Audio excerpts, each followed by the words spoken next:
Good afternoon, all my dearest children which are very near to my heart. How are you?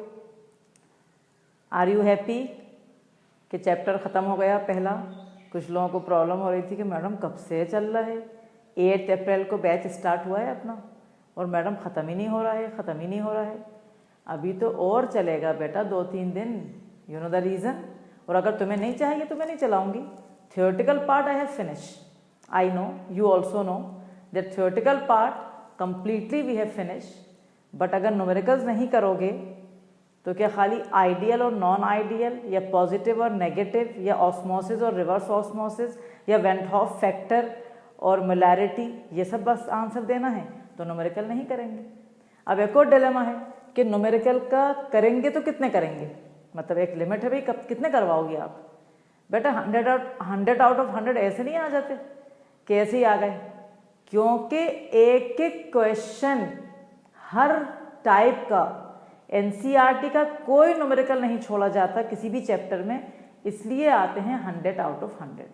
तो अगर किसी को अभी भी if any one having this dilemma, my God I have 15 chapters and still one chapter is over, remove it as I told you before, free, keep your mind, remove that dilemma out, ठीक है। तो आज numerical करूंगी मैं, बहुत ही exclusive और बहुत अच्छे न्यूमेरिकल्स हैं आज के, क्योंकि वो एबनॉर्मल मोलार मास पे हैं बेटा। सबसे मैं तुम्हें खुद बता रही हूँ, पहले ही बता रही हूँ, बट मुझे पता है कि आपको समझ में सारे आने वाले हैं। ये टफेस्ट न्यूमेरिकल हैं इस चैप्टर के, ये वाले बन जाएंगे तो दूसरे सारे बन ही जाएंगे, और भी अच्छे अच्छे अपन ऑलरेडी कर ही चुके हैं। Topic wise I have given to you all, है ना। लेकिन अभी ये है तो मैं अभी थोड़ा सा मैं सिस्टम बता रही हूँ। आज अपन ये वाले जितने भी कवर हो जाएंगे, कोशिश करूंगी एबनॉर्मल वाले करवा दूँ। नेक्स्ट क्लास जो आएगी अपनी, उसमें जो बचे हुए एनसीईआरटी के क्वेश्चंस हैं, थ्योरी वाले भी हैं कुछ बचे, अगर न्यूमेरिकल्स हैं तो मैक्सिमम, मतलब आज के बाद 2 क्लासेस के बाद solution finish, each and everything is finish from solution. Is it clear to? उसके बाद थोड़ा सा मैं आपको क्लियर कर रही हूं, रजिस्टर्ड बच्चे जो होंगे, रजिस्टर्ड बच्चे, उनके बारे में डिटेल बता दी जाएगी। रजिस्टर्ड बच्चे जो होंगे उनको एक नया चैप्टर रजिस्टर्ड वे में जो है तो उनको अलग से वो पढ़ाया जाएगा, और यूट्यूब में एक अलग चैप्टर में स्टार्ट करूंगी। बट एक फीचर बताऊंगी मैं ज़रूर कि यूट्यूब में I am giving free of cost and all of you have to attend it, but the extras, because like if suppose as I have given to you in solution, if I will give you in detail this, then 1 month and nearly 1 week is required for 1 chapter. So the extra questions may be, extra objective may be, extra subjective may be, many extra things which you can avail for the registered course, while for the purpose के भाई चलो किसी को कुछ नहीं register करना ही नहीं है तो थोड़ा बहुत तो क्या उसको भी अच्छा मिलेगा, बट जो एक्स्ट्रा फैसिलिटीज़ जो बता रही हूँ, जो चीज़ें बता रही हूँ, वो उसको नहीं मिलेंगी। तो ये थोड़ा सा आपको मैंने इसलिए बता दिया है क्योंकि अब इस चैप्टर के 2 दिन और बचे हैं। उसके बाद ये जैसे मैंने क्यों पढ़ाया है ऐसा, बिकॉज यू नो कि this is the way we should finish each chapter. तो ये पूरा वे है इस तरह से। रजिस्टर्ड बच्चों को हर चैप्टर इसी तरीके से मिलेगा। जैसे ही ऑफलाइन प्लेटफॉर्म आएगा आपका फिर नॉर्मल क्लास हो ही जाएगी, आपको पता ही है, ऐसा कोई भी नहीं है इतना भोला कि उसे पता ही नहीं कि क्या करना है मुझे, ठीक है। तो रजिस्टर्ड बच्चा पूरा ऑफलाइन वाला फॉर्म जो हमारा है, उसकी सारी जो हमारी फीचर्स हैं वो उसको मिलते रहेंगे।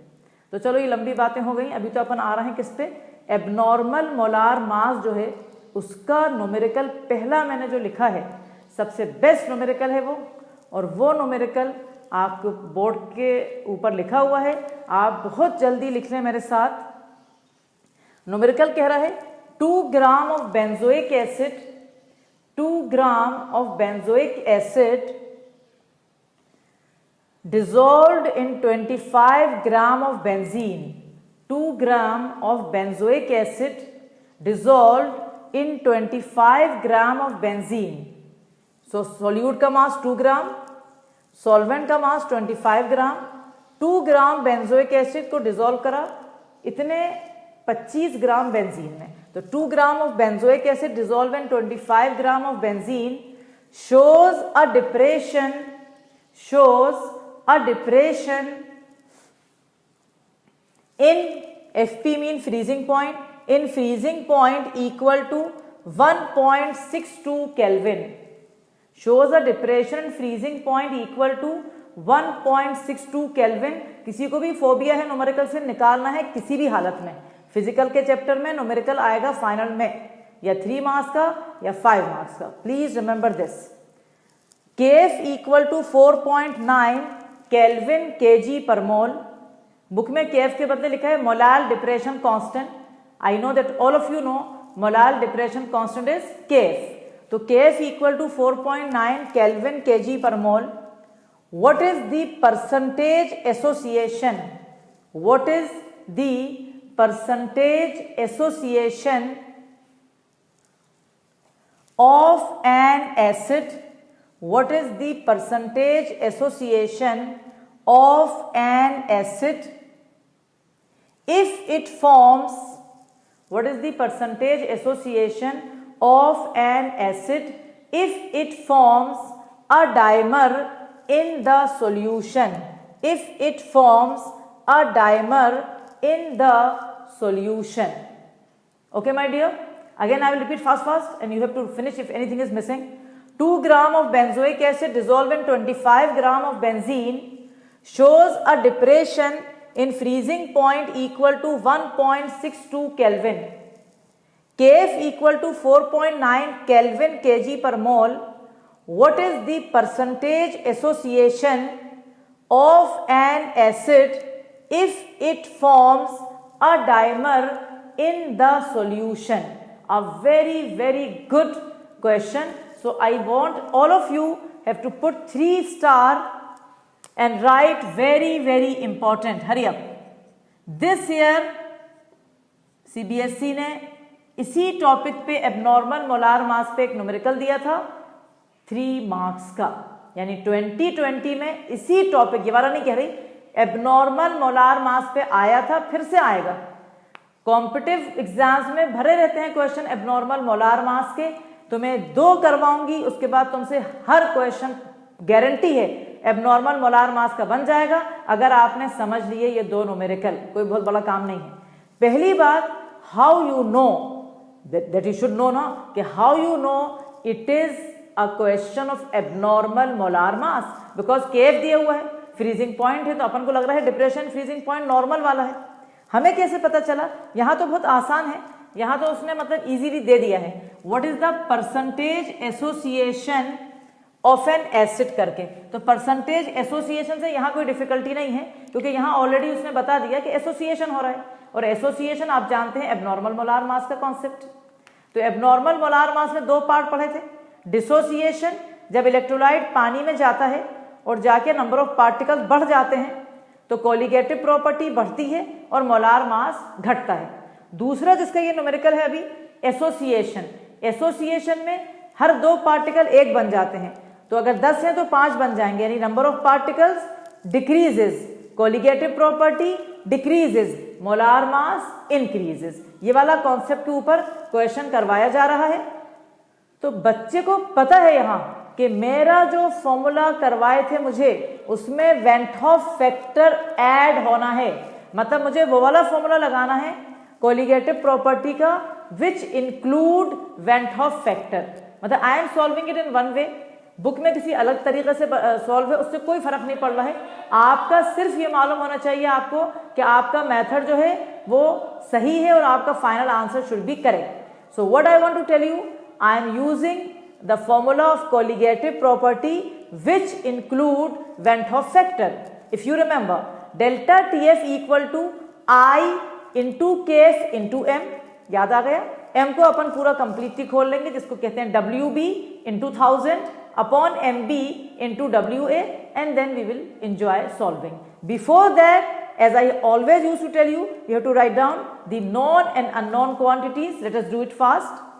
2 gram of benzoic acid, all of you know it is WB, so your WB equal to 2 gram dissolve in 25 gram of benzene, this is equal to 25।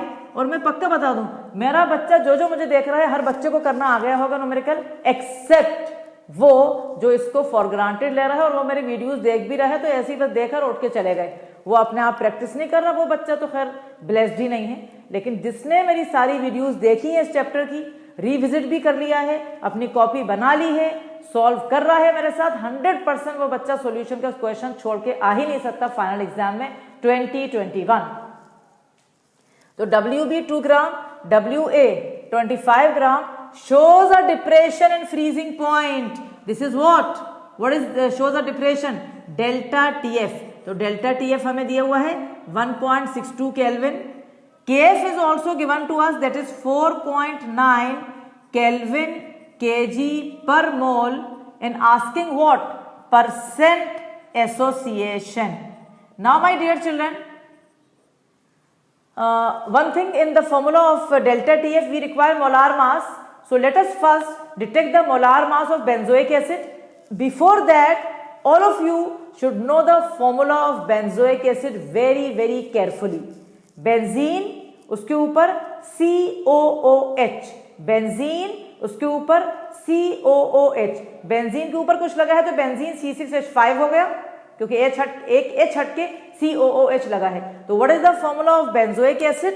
We know that benzoic acid is C6H5 COOH, and our aim is to detect the molar mass of it. So we are taking 6 carbon and 1 carbon extra. So how many? 7 into 12 plus 5 hydrogen and 1 here. 6 into 1 6 plus how many oxygen you are having? 2, and each oxygen having 16, so 32. So 84 plus 32 plus 6. How many you are getting? How much mass? 122 U. So you are getting the molar mass of benzoic acid. कितना आ गया आपका? 122 U. This is the molar mass of benzoic acid which you require when you solve the numerical. I hope it is clear, my dear children. Let us apply the formula. Which formula we have to apply? The colligative property formula of depression and freezing point, which include I. So I only you are adding, बाकी सब वैसे के वैसे ही है। KF into WB into 1000 divided by MB into WA। यहाँ मैंने कोई बहुत नया काम नहीं करा। आप कहोगे मैडम आपने इतना इंपॉर्टेंट लिखवाया है, आपने कहा है कि टफेस्ट न्यूमेरिकल है ये, मतलब पूरे सॉल्यूशन की, कहाँ टफेस्ट है? टफेस्ट नहीं है बेटा, जरा से मतलब स्टेप इसके बाद आएगा वो जो मैं समझा दूंगी, वो इक्विलिब्रियम टाइप का है, लास्ट ईयर जो पढ़ा था, इसलिए मैंने टफेस्ट कह दिया, तो उसको एक फोबिया लेके नहीं बैठ जाओ, ठीक है। So delta TF I KF WB 1000 MB WA, हर चीज हमारे पास है। Only I have to detect what? I, सिर्फ मुझे I निकालना है। Let us write I separately, और अपन कर लेते हैं। तो I equal to delta TF into MB into WA divided by KF into WB into 1000। तो अब I आ गया बेटा। Let us substitute the values from here. Delta TF you will be having 1.62, ये आ गया आपका। मोलार मास अभी आपने निकाला है 122। सॉल्वेंट का मास हमारे पास 25 ग्राम बेंजीन दिया था। KF उसने हमें दिया है 4.9, KF is given to me 4.9, WB is given to me 2 gram of benzene, and 1000 is a number which I always have, ठीक है। As our habit that we are not wasting the time in calculation here, so I will give you the value directly. That will be the value of I will be getting 0.504 आ रही है, 0.50 भी कर सकते हैं या 4 भी कर दो, वरना 0.50 तक काफी है, क्योंकि 4 वो आगे बढ़ेगा नहीं, तो ठीक है 0.504। So I hope that my dear children, till now you are not having any dilemma. Only हमने क्या निकाला है अभी तक? Van't Hoff factor। कंप्लीट करो जल्दी से। यहां से मैं ये डेटा जो पहले लिखी थी मैंने, ये मिटा के मोलार मास हटा के फिर मैं कंप्लीट करूंगी क्वेश्चन। जब तक आप बहुत जल्दी वो काम कर लें। ठीक है, ये तो लिख ही लिया होगा, और नहीं भी लिखा तो अपने आप लिख लेना। WB कितना 22 ग्राम, WA कितना 25 ग्राम, KF 4.9 और डेल्टा TF आपका 1.62। और ये मोलार मास, ऐसा करने की कोई मतलब नहीं, 122 है, आता है सबको मोलार मास निकालना। And the formula of benzoic acid is C6H5COOH। So I hope that you have finished और यू हैव कंप्लीट राइटिंग कर ली अपने। आई यहां तक निकाल गए। अब आ रहा है मेन समझने का कॉन्सेप्ट। ध्यान से समझोगे, नहीं आएगा आप कमेंट्स में लिख दोगे, नहीं तो मैं यहां पर 2 दफा ऑलरेडी पहले ही समझा दूंगी। ठीक है, वरना कमेंट्स में लिख देना तो मैं आपको उस टाइम इंडिविजुअली समझा दूंगी। ठीक है, वरना समझ में आ ही जाएगा, ऐसा कोई बहुत बड़ा काम नहीं कर रहा है अपन। नाउ एज वी नो कि एसोसिएशन में बेटा 2 मॉलिक्यूल सोल्यूट के कंबाइन होके एक में चले जाते हैं। 2 molecules converted into 1, this you know well. So benzoic acid, this is your C6H5COOH। ये how many molecules of benzoic acid my dear you have? 2 molecules benzoic acid के आपके पास हैं। ये 2 मॉलिक्यूल कंबाइन होके ये हो गए एक। तो अपन एक को कैसे लिखते हैं? C6H5COOH whole twice. Is it clear? We have done when I taught you association, I have taken acetic acid, and this time in the numerical they have given to you benzoic acid, so it is not a very big job. Now 2 molecules of benzoic acid is converted into 1 molecule of benzoic acid, 2 के बदले 1।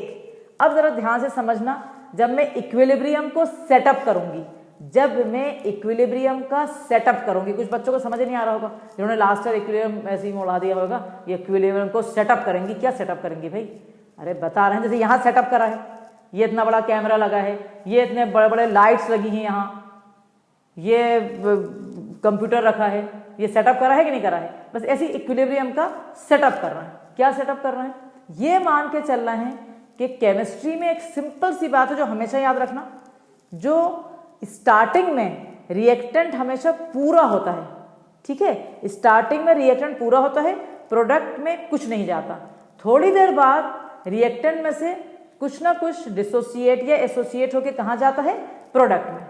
और पूरा complete चीज के लिए chemistry में या तो 100 ले लेते हैं या 1। अपन तो 1 ले रहे हैं यार, इतना आसान है।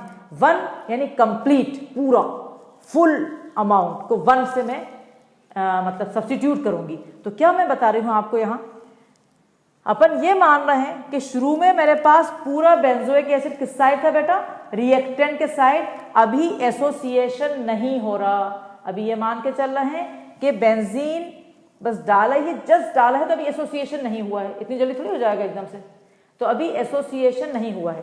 तो इसको मैं मान रही हूं 1, ये स्टार्टिंग में है। ये तो मान लो बेंजीन डाले नहीं था अभी, यहां कितना था पहले? 1, और यहां कुछ नहीं था, तो इसको मैं मान रही हूं 0। इसमें मुझसे नहीं कहना ना कि समझ नहीं आया, ये कोई बहुत बड़ा काम नहीं जो समझ नहीं आया।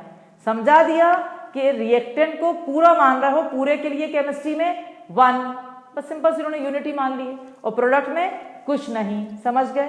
चलो, अब रिएक्टेंट में से कुछ, सम अमाउंट, कुछ का मतलब इंग्लिश में some amount from the reactant gets associated and कहा जाएगा? To the product. सम क्यों कहा? पूरा थोड़ी एसोसिएशन हो जाएगा, पूरा बेंजोइक एसिड एसोसिएशन हो जाएगा, धीरे धीरे होएगा। अभी तो हमें देखना है, उसने पूछा ही हमसे ये कि परसेंट एसोसिएशन कितना हो रहा है, वो हमें देखना है। तो हम 1 में से, मतलब इधर से 1 में से कुछ निकालना है। तो हम क्या करेंगे? उस कुछ अमाउंट को हम x मान लेंगे। आप कहोगे नहीं मैं तो z मानूंगा। अरे मान लो यार, z मान लो, y मान लो, मुझे क्या कर रहा है? मैं x मान रही हूँ, तुम्हें मेरे साथ चल रहा है तो x मान लो, नहीं तो y मान लो, कोई तुम्हारा नंबर थोड़ी काट रहा है y पे। बट अपन नॉर्मली x अच्छा लगता है, x भाई, x y z, तो x मान लिया। 1 माइनस x। कुछ बच्चों को डिलेमा होता है, मैडम आपने यहाँ 2 था तो 1 माइनस 2x क्यों लिया? नहीं लो यार, क्यों ले रहे हो नंबर ऑफ मोल्स को और अपने आप को परेशान कर रहे हो? सिंपल वे में समझा रहे हैं, वो समझो। बिला वजह 2 क्यों नहीं लिया, 3 क्यों नहीं लिया? तो 1 था पूरा, यहाँ 0 था। 1 में से सम अमाउंट चला गया, यानी कितना वो सम अमाउंट? x मान लिया। अब वो गया कहाँ गया? प्रोडक्ट में गया ना। अब ध्यान से सुनना, 2 से 2 थे, 2 का 1 हो गया ना, 2 का 1 हुआ था कि नहीं, यानी हाफ हो गया था। 2 का हाफ क्या होता है 1, 1 का हाफ क्या होता है 1/2, 1 का आधा 1/2। तो 1 माइनस x जो था वो यहां पर क्या हो जाएगा, x खाली नहीं लिख सकते क्योंकि ये इसका जस्ट हाफ हुआ है, तो x/2।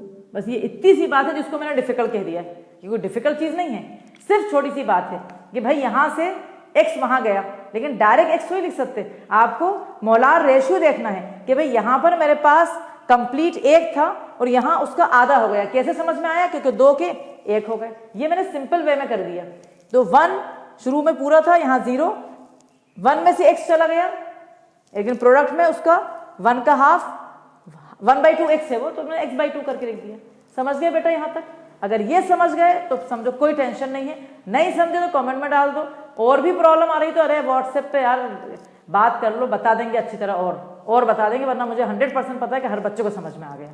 अब बताओ मुझे, आई का एक फॉर्मूला दिया था मैंने, जो सबसे लास्ट वाला था, सबसे इंपॉर्टेंट था, वो था नंबर, एनो लिख रही हूं नंबर को, number of particles after association, number of particles after association upon number of particles before association. और मैंने एक चीज और नोट करी है कि न्यूमेरिकल वाली क्लास में ना बच्चों की स्ट्रेंथ कम होती है और थ्योरी वाली में बहुत ज्यादा होती है, बहुत ही मतलब बढ़िया, बिल्कुल जैसे कहते हैं ना कि आपने क्या दिमाग चलाया, सबसे स्टूपिड दिमाग। अरे भाई न्यूमेरिकल की प्रैक्टिस करवा रहे हैं, जान लगा रहे हैं अपनी, उसको अटेंड करो ना पूरी फुल स्ट्रेंथ बच्चा, ताकि वो अपने आप कर पाओ। वरना क्या है, उठाओ किताब में देख लो तो हजारों किताब में न्यूमेरिकल लिखे हुए हैं। तो जब टीचर समझा रहे तो अटेंड करो सारी क्लास, और अगली क्लास में भी न्यूमेरिकल भरे होंगे एक से एक बढ़ के, छोड़ नहीं देना क्लास।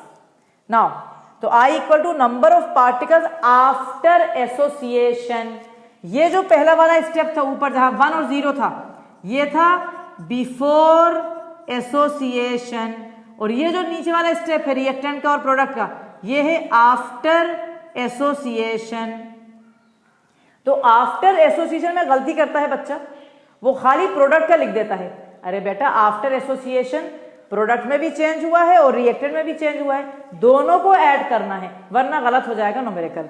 तो number of particles after association में रिएक्टेंट प्लस प्रोडक्ट में जो जो पार्टिकल्स आए, तो 1 minus X plus x/2 divided by number of particles before association कितने थे, सिर्फ 1 था, तो ये आ गया आपका I। ध्यान से देखिए एक दफा, I का मतलब देखिए जल्दी से। तो I इक्वल टू जो फॉर्मूला लास्ट वाला था वो लगाया है मैंने, number of particles after association divided by number of particles before association, but after association you have to consider reactant as well as product. My dear children, finish till here fast, very fast I want आप कर लो ताकि आपको फटाफट समझ में आ जाए।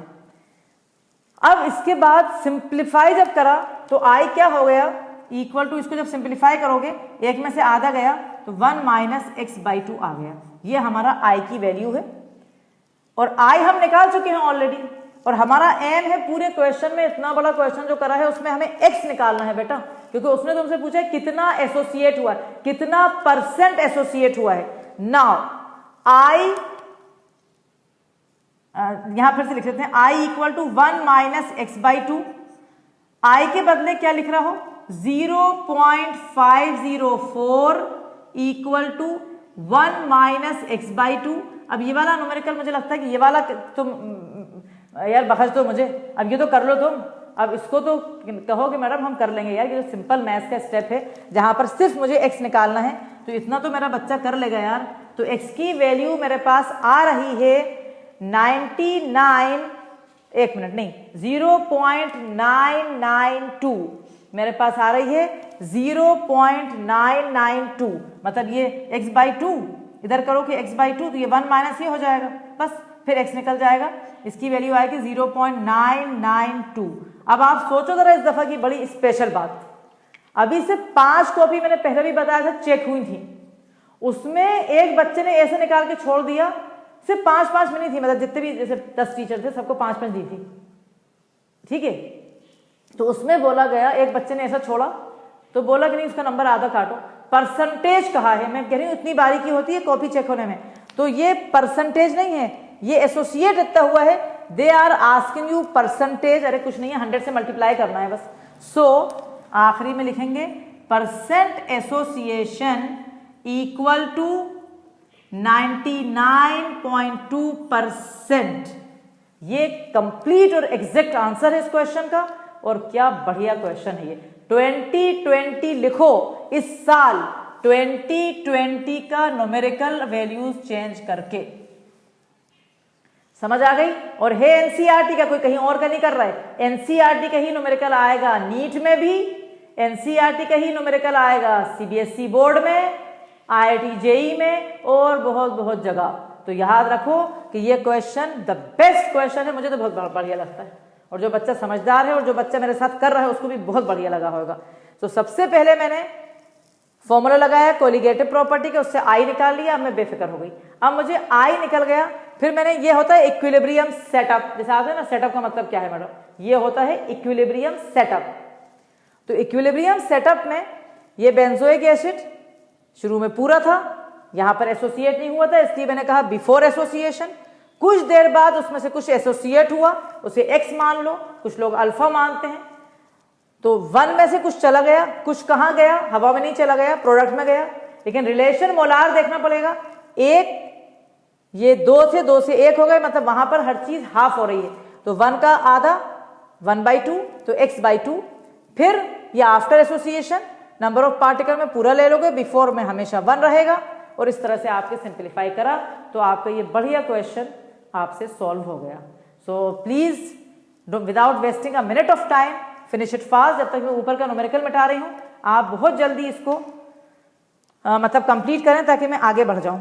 इसके बाद वाला न्यूमेरिकल दे दूं। जैसे ये एक एसोसिएशन पे दिया है, अब मैं एक आपको दूंगी डिसोसिएशन पे। Okay my dear children, now we will take one for dissociation.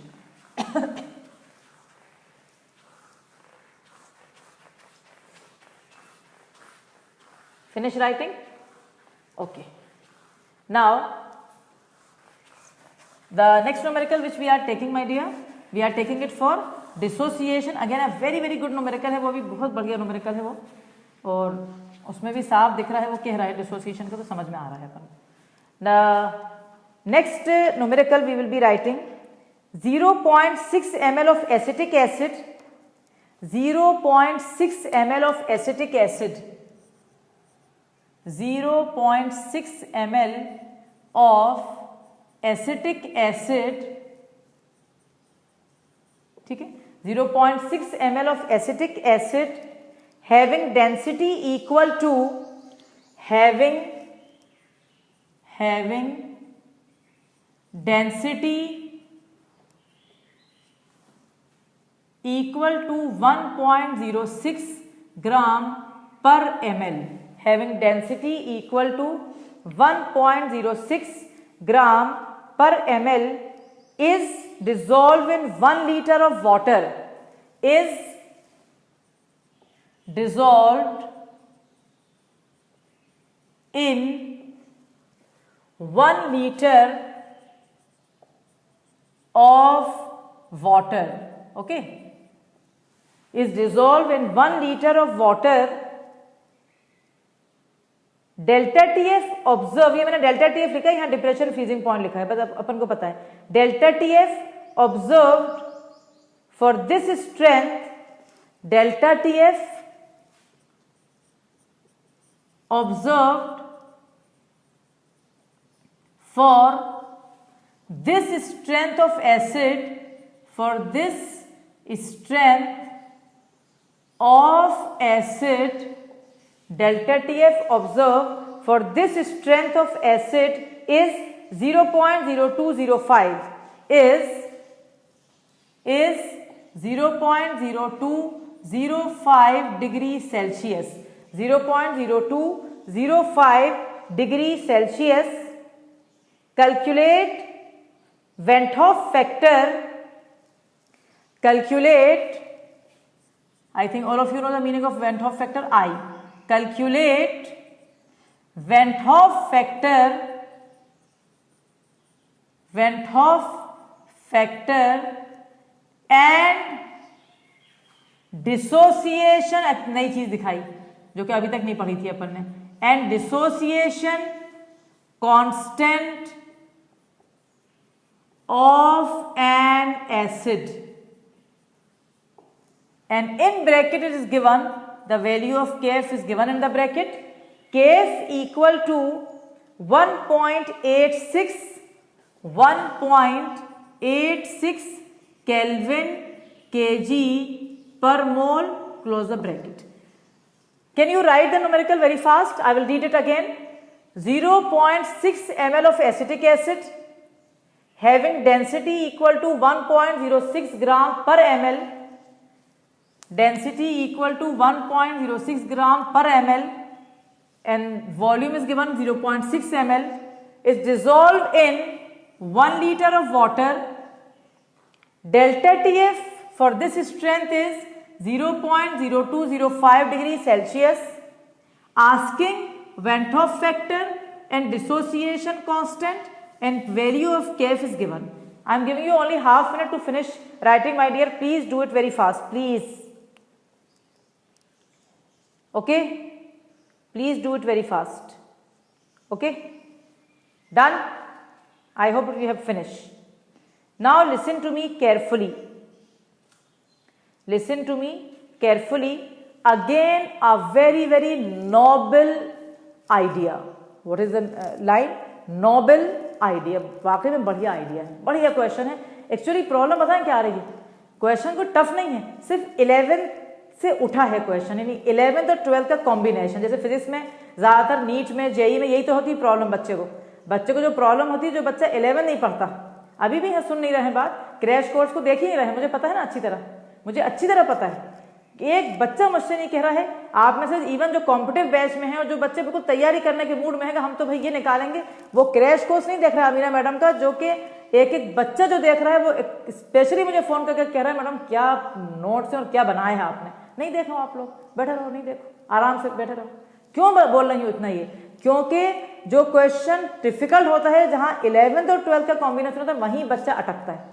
खाली 12th का क्वेश्चन आगे तो बच्चा कर लेगा क्योंकि बोर्ड एग्जाम दिया होता है.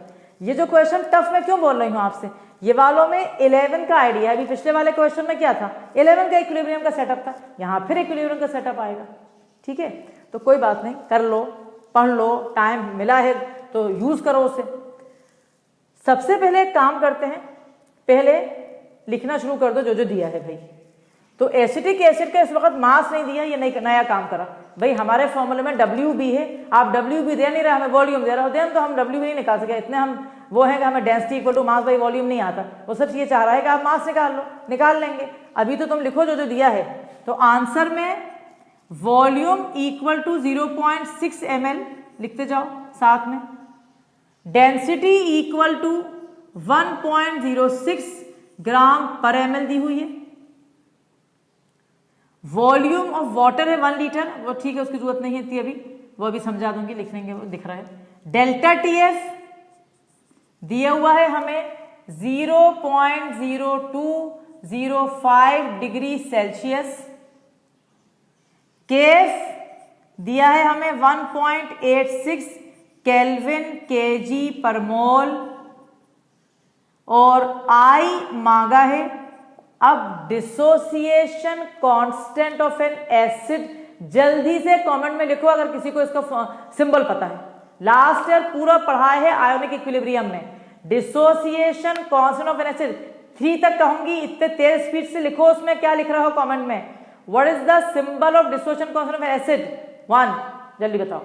2, 3, you know what is it? Ka. कितना एसिड डिसोसिएट हो रहा है, इसका सिंबल है Ka. आपसे पूछा है, जबकि इस साल आपने Ka नहीं पढ़ा, बट न्यूमेरिकल में 11 की चीज पूछी गई है. हम आपको A to Z बता देंगे, लेकिन आपको ध्यान में रखना है ये सब इक्विलिब्रियम, आयोनिक इक्विलिब्रियम के न्यूमेरिकल से कंबाइन हो रहा है ये. सो Ka, और ये बात एक नॉलेज अब Ka की दे रही हूं कि अपन ने लास्ट में पढ़ा था कि जितना Ka की वैल्यू ज्यादा होती है उतना ही स्ट्रॉन्गर होता है एसिड. एक्स्ट्रा इंफॉर्मेशन दे रही हूं कि larger the value of Ka, stronger will be the acid. I hope it is clear, my dear children. And This is all the data which are given and the unknown which you have to detect or determine. Now how you proceed, how you start your question. सबसे पहले तो यही है ना भाई, challenge के question start करूं कैसे मैं? एक चीज मैं यहां बहुत इंपॉर्टेंट बता रही हूं, उसको बिल्कुल यहां पर क्लियर रख लेना, भूलना नहीं। सबसे बड़ा चैलेंज है बच्चे के पास कि डेल्टा टीएफ की वैल्यू सेल्सियस में दी है और ये केल्विन में है। वो बच्चा उठा के सबसे पहले सेल्सियस को केल्विन में करेगा। नहीं नहीं नहीं, नो नो नो। अरे ये क्या है भाई, नहीं नहीं नहीं, no no no, what is this? Celsius और केल्विन को आप ही कहती रहती हो, 2 साल से चिल्ला रहा हो कि नहीं यूनिट कन्वर्ट करो और यहां कह रहा हो कि नहीं करो। नहीं नहीं नहीं, फिर से कहा। You know why? Delta TF एक प्रॉपर्टी है और उस प्रॉपर्टी में चेंज होने से कुछ नहीं होगा, क्योंकि वो अपर और डेनोमिनेटर दोनों का कैंसिल हो जाएगा। नहीं आ रही ये बात समझ, जैसे नहीं आ रही, नहीं हमें नहीं आई, क्या करें? नहीं नहीं समझो, हम तो जो कह रहा है बस सुन लो। जब तक 12th खत्म नहीं हो रहा, एग्जाम केमिस्ट्री का दे रही हो, जब तक बस आंख बंद है तो सुन लो जो बोल रहा है, सुनना ही पड़ेगा। डेल्टा टीएफ अगर सेल्सियस में आ रहा है, केल्विन में नहीं चेंज करेंगे, आंसर सही आएगा। केल्विन में चेंज कर दिए तो गलत आएगा आंसर, खत्म बात, बस सुनना ही पड़ेगा, क्योंकि वो प्रॉपर्टी है और प्रॉपर्टी में ऊपर नीचे से कैंसिल हो जाती है। ये उसका रीजन नहीं समझ आ रहा, कोई बात नहीं, आप तो उसको ऐसे ही रहने दोगे, बस इतना मैंने कहा। और बाकी इसको भी चेंज नहीं करोगे, ये भी वैसे ही रहने दोगे, कोई टेंशन नहीं। नाउ सबसे पहला एम है कि भाई ये चीज बता दी, एक तो ये समझ गए। दूसरी चीज ये है कि मेरा फॉर्मूला में यहां पर भी मुझे हर जगह पीछे पड़ गए केएफ, केएफ के पीछे पड़ गए केएफ। अरे पड़ गए तो पढ़ जान दो। Delta TF equal to I K F into M है कि नहीं, बोलो। Delta TF equal to I K F into M. Delta T F दिया हुआ है, केएफ दिया हुआ है, एम क्या होता है? Small M molality. मोलैलिटी क्या होती है? W B into 1000 upon M B into W A. M B कोई बहुत बड़ा काम नहीं है। क्या है तुम्हारे पास? एसिटिक एसिड है, एम बी नहीं निकाल सकते एसिटिक एसिड का, 60 निकालने की जरूरत क्या है, रटवाया है मैंने 60। अब आप कहोगे मैडम मास ऑफ सॉल्वेंट क्या है, बड़े बोल रही हो, मास ऑफ सॉल्वेंट तो बता दो। अरे मास ऑफ सॉल्वेंट क्या है? सॉल्वेंट है क्या तुम्हारा? वाटर। पानी की डेंसिटी 1 होती है कि नहीं? तो पानी का वॉल्यूम और पानी का मास सेम रहेगा। यानी 1 लीटर दिया है उसने, यहाँ कंफ्यूज करे जा रहा है तुम्हें थोड़ी देर में। 1 लीटर यानी 1 kg पानी के लिए सेम है, और 1 kg यानी 1000 ग्राम। तो मास ऑफ सॉल्वेंट भी दिया हुआ है, तो सब कुछ मुझे उसने दे दिया है। आई बात समझ? मतलब क्या सब कुछ? Delta TF equal to I into KF into M, मैं आई निकाल सकती हूं, लेकिन उससे पहले मुझे डब्ल्यू भी निकालना है। तो सबसे पहला स्टेप जो मेरा क्वेश्चन स्टार्ट होगा उसमें, क्योंकि जरा सा कंफ्यूज कर दिया, इन प्लेस ऑफ गिविंग हमेशा वो डब्ल्यू बी देते हैं, mass of solute. They have not given mass of solute, they have given density of solute and the volume. So we know well Rm, you start writing like this, Rm is to determine the mass of solute. So Rm is to determine the mass of solute. So density equal to mass by volume, hence mass equal to D into V. Now density is given to us 1.06 and the volume is given to us 0.6, both in ml, so no any type of difficulty here, and the answer you will be getting 0.636 gram. Simple multiplication, you will be getting 0.636 gram. So this is the mass, जिसको मैंने यहां m लिख दिया है, but ये तुम्हारा क्या है? What is this? This is your WB. Now you are having WB. Finish this step. WB हमने निकाल लिया है, अब हमें कोई भी टेंशन नहीं है। अब हम बहुत आसानी से I निकाल सकते हैं, क्योंकि हमारे पास सारी अननोन नहीं है, नॉन क्वांटिटीज मेरे पास हैं। So let us write down the formula. You can do very simple also in place of writing WB 1000. आप m निकालो ना अलग से, you can detect m, वो भी तो बात वही हुई. What is m? Molality. What is molality? WB है ना into 1000, ऐसे भी कर सकते हो अलग से, अपॉन बात वही है, कुछ अलग वही, वो बात वही है, मोलालिटी वह निकाल ली, into WA है ना. अब बताओ WB कितना निकाला बेटा आपने? 0.636 हो गया, into 1000. मोलार मास आपको पता है एसिटिक एसिड का 60 होता है, और सॉल्वेंट का मास जब ग्राम में होता है then we multiply by 1000. So again I will repeat, 1 liter यानी 1 kg and 1 kg contain 1000 gram. So this one will be 1000. This will be cancelled with this and you will be getting the molality answer of molality you will be getting 0.0106. 0.0106 mole per kg. So this is the first step कि सबसे पहले मैंने solute का मास निकाला, क्योंकि मुझे बगैर solute के मास के नहीं आगे बढ़ सकती मैं, तो मैंने सोल्यूट का मास निकाल लिया। फिर मैंने मोलालिटी का फॉर्मूला जो मैं 11 से चला आ रहा है घिसा पिटा फॉर्मूला वो लगाया, उसमें मास मैं ऑलरेडी निकाल चुकी थी। मॉलिक्यूलर मास मुझे पता है और इतनी छोटी छोटी बातें मुझे पता है कि मेरे बच्चों को अब तंग नहीं करेंगी कि 1 लीटर, उसे ये नहीं पता कि 1 kg होता है पानी का, ये तो उसे पता ही है। तो उसने इस हिसाब से हमने मोलालिटी निकाल ली। Is it clear? अब मैं प्लीज ये वाली चीजें हटा रही हूँ क्योंकि इसका कोई यूज नहीं है अभी, ये जो नॉन डाटा है और अननोन आई और K, and we will complete the question this side. So after this what we have to write, we can write the formula of delta TF, that is delta TF equal to I into KF into M, है ना। M भी आपके पास है, KF they have given to you, delta TF is given to you, only आप I निकाल लोगे। फिर आई के बाद फिर अपन इक्विलिब्रियम का सेटअप कर देंगे सिंपल वे में। नाउ तो I will be equal to delta TF upon KF into M. Delta TF is given to us 0.0205, 0.0205, KF is given to us 1.86 and molality you have determined 0.0106. जब आप ये सब करोगे, multiply divide सब कुछ जब आप सिंप्लीफाई कर लोगे, तो मैं आपको बता रही हूं आपका आंसर आएगा बेटा 1.04 आएगा आपका आंसर आई का। तो एक अननोन आपने निकाल लिया 1.04, बुक में 1 भी लिखा है, वो लिखो तो ठीक है, नहीं तो चलेगा।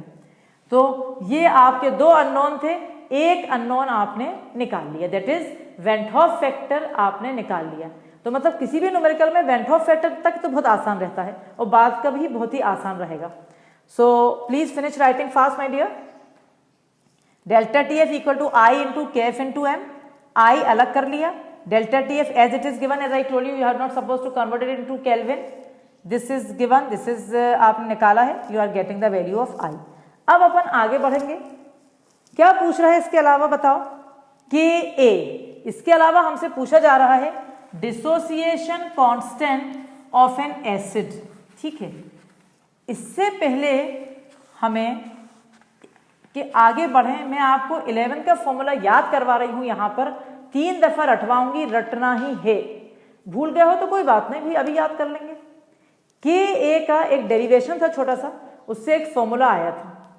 पहली बात, लॉ ऑफ मास एक्शन ये कहता था कि एट इक्विलिब्रियम,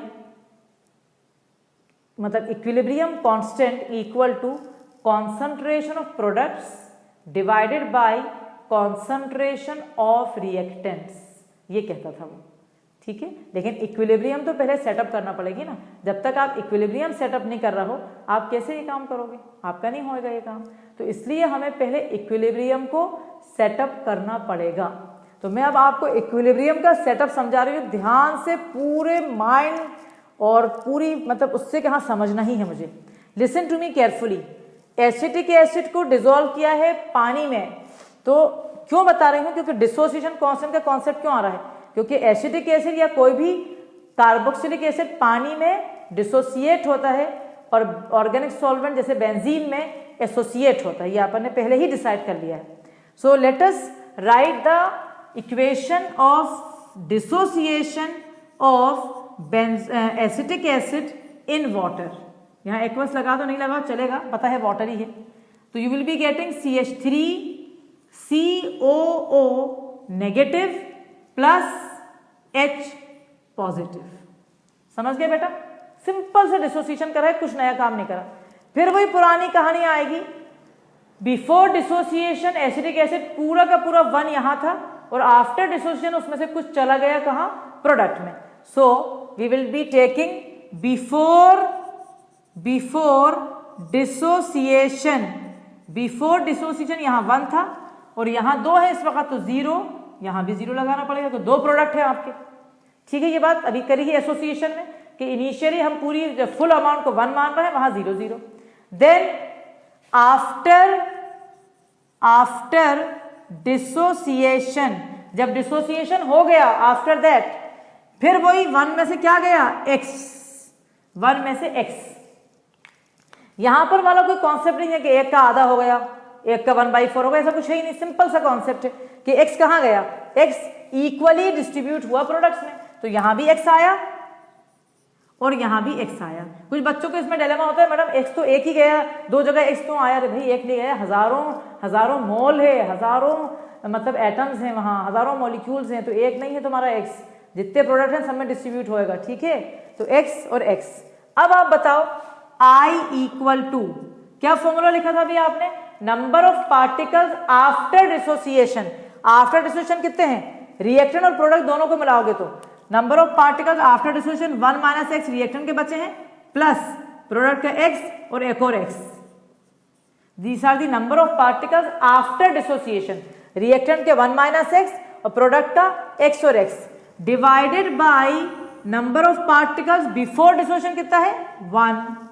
समझ गए, माइनस एक्स प्लस एक्स से कट गया, तो I की वैल्यू कितनी आ रही है बेटा, 1 प्लस एक्स।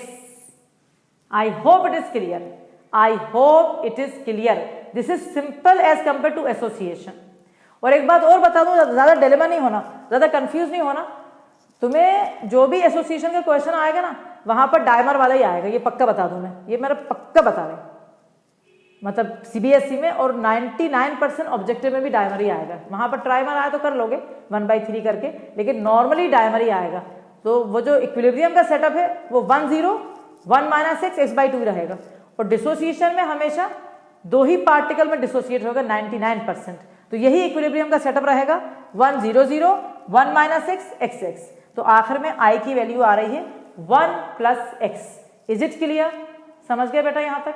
अब I की वैल्यू आप निकाल चुके हैं, अभी मैंने मिटा दिया है, बट आपकी कॉपी में लिखा हुआ है कि I की वैल्यू आपने 1.041 निकाली थी, तो I की value you have detected 1.041। So I 1.041 equal to 1 plus X, so x will be equal to 1.041 minus 1 equal to 0.04। This is the value of alpha, ये वही x, मतलब इतना डिसोसिएट हुआ है हमारा एसिड जो है, इतना डिसोसिएट हुआ है 0.041, इतना हमारा एसिड डिसोसिएट हुआ है। बोलो किसी को कोई डाउट है यहाँ तो बता दे मुझे, अगर किसी को भी कोई डाउट है तो आप शेयर कर सकते हो कमेंट्स में, या बाद में पूछ भी सकते हो। ये मैडम क्या कर लिया, कुछ नहीं करा, सिंपल सा इक्विलिब्रियम का सेटअप करा है। अब मैं आपको 11 का फॉर्मूला रटवाऊंगी, मेरे साथ रटना जरूरी है। Ka, because they're asking you dissociation constant of an acid, Ka equal to C alpha square. अब आपको ये अल्फा कहां से ले आए, अरे x को अल्फा मान लो, क्योंकि वो फॉर्मूला बुक में अल्फा लिखा हुआ है, वो अल्फा डिग्री ऑफ डिसोसिएशन है और ये x भी डिग्री ऑफ डिसोसिएशन है, मुझे अल्फा से याद है। Ka equal to C alpha square upon 1 minus alpha, Ka equal to C alpha square divided by 1 minus alpha. Again last time, Ka equal to C यानी concentration into alpha square यानी degree of dissociation का square divided by 1 minus alpha that is degree of dissociation. Simple. So और यहां चाहो तो लिख लो x equal to 0.041, x equal to alpha, जिसे मुझे अल्फा से याद है असल में, इसलिए मैं लिख रही हूं। So Ka equal to C alpha square, नहीं तो एक्स स्क्वायर कर देना, अगर तुम्हें लग रहा है कि नहीं हमें अल्फा नहीं करना तो एक्स स्क्वायर कर दो, 1 माइनस अल्फा, और हमें Ka मांगा है उसने। अब आप ध्यान रखो कि मैंने मोलालिटी क्यों निकाली थी। आप सोचो कि मैडम हमेशा तो आप लिखती हैं Kf into WB into 1000 upon MB into WA, मैंने वहां थोड़ा स्मार्ट वर्क करा था कि मोलालिटी निकाल लिया अलग। मोलालिटी क्या होती है, कॉन्सेंट्रेशन, क्योंकि मुझे पता था कि Ka के फॉर्मूले में C चाहिए, इसलिए मैंने मोलालिटी अलग निकाली थी, वरना फिर मुझे निकालना पड़ता। Molality represent concentration. अब आप देखो अपनी कॉपी में, जल्दी से देखो कि मोलैलिटी अमीना मिस ने कितनी निकाल के दी थी आपको? हरी अप फास्ट, मैं भी देख रही हूँ। मोलैलिटी मैंने निकाली थी 0.0106, 0.0106 ये मैंने मोलैलिटी निकाली थी। एंड सी यहाँ अलग से लिख लो, C equal to M molality. तो 0.0106 into alpha you are getting 0.041, 0.041 का स्क्वायर डिवाइडेड बाई 1 माइनस 0.041। तो इस तरह से के की वैल्यू भी आ जाएगी लास्ट। और क्या बढ़िया क्वेश्चन है, जो बच्चे समझदार हैं और सभी समझदार हैं यकीनन उनको समझ में आ रही है इसका वर्क और इन न्यूमेरिकल की importance. 1.86 into 10 to power minus 5। This is the speciality of our classes. जो बच्चे मेरे साथ जुड़े हुए नहीं थे और नए जो मुझसे जुड़े हैं 100% उन्हें पता चल गया होगा कि क्या पढ़ाई होती है और क्या डेप्थ है। बेटा शीट देना कोई बहुत बड़ा कमाल नहीं है। आपको क्या मैडम आपने तो 2 दिन 1 हफ्ते पहले शीट डाली है नवेश सर की, आपके लिए कोई कमाल नहीं। हाँ, पहले क्वेश्चन करवाए हैं सर ने भी, पहले आप बच्चे को हर क्वेश्चन करवाओ, क्लासरूम में समझाओ, फिर शीट दो। शीट उठा के दे दी 100 क्वेश्चन की, 200 की, बच्चे बड़े इंप्रेस हो रहे हैं, बड़े इंप्रेस हो रहे हैं। इधर शीट एक बच्चा दिखा रहा है, एक बच्चा दूसरी क्वेश्चन की शीट, अरे मुझे ये मिली, मुझे वो मिली, आता जाता कुछ नहीं। अरे पहले समझो, तुम्हें कॉन्सेप्ट क्लियर है तो दुनिया की हर शीट कर लोगे बेटे। तो प्लीज रिमेंबर दिस। और एक एक क्वेश्चन की इंपॉर्टेंस है, उसका एक एक स्टेप की इंपॉर्टेंस है। के की कोई यूनिट होती नहीं है, never write the unit of के। ठीक है, 2020 में से पहले वाला आ गया था, क्या भरोसा 2021 में ये वाला आ जाए। तो please finish writing fast and complete. And इसके वहां भी मैंने लिखवा तो दिया नहीं है, शायद यहाँ लिखा नहीं है बोर्ड पे, बट आप प्लीज अपनी कॉपी में लिख लेंगे। वेरी वेरी वेरी इंपॉर्टेंट और बहुत ही ज्यादा इंपॉर्टेंट था ये। अब प्रॉब्लम ये आ रही है कि पूरा जो लेक्चर था नियरली खत्म ही हो गया, उसमें 2 ही न्यूमेरिकल करवाए, लेकिन वो 2 न्यूमेरिकल 6 न्यूमेरिकल के बराबर थे, इतने ज्यादा कॉन्सेप्ट थे उसमें। नेक्स्ट क्लास में अपन आगे बढ़ेंगे न्यूमेरिकल की जर्नी में। जहां तक मेरा जो कॉन्सेप्ट रहता है कि मुझे बहुत ही डिटेल में करवाना होती है हर चीज, तो मुझे अभी 2 क्लासेस और लगेंगी सिर्फ न्यूमेरिकल्स की, एक से एक बढ़ के न्यूमेरिकल्स कर लेंगे। आफ्टर 2 क्लासेस सॉल्यूशन का चैप्टर क्लोज। क्लियर? और अब प्लीज पढ़ने लगो क्योंकि अब शीट भी मिलेंगी, रजिस्टर्ड बच्चों को सब्जेक्टिव क्वेश्चन भी मिलेंगे। तो पढ़ो, तो चैप्टर तो खत्म ही हो गया, फिनिश करके A to Z रख लो कि फाइनल तक कोई डिफिकल्टी नहीं आए इस चैप्टर में। So all the best, good day, have a healthy and fit style of life. Bye bye.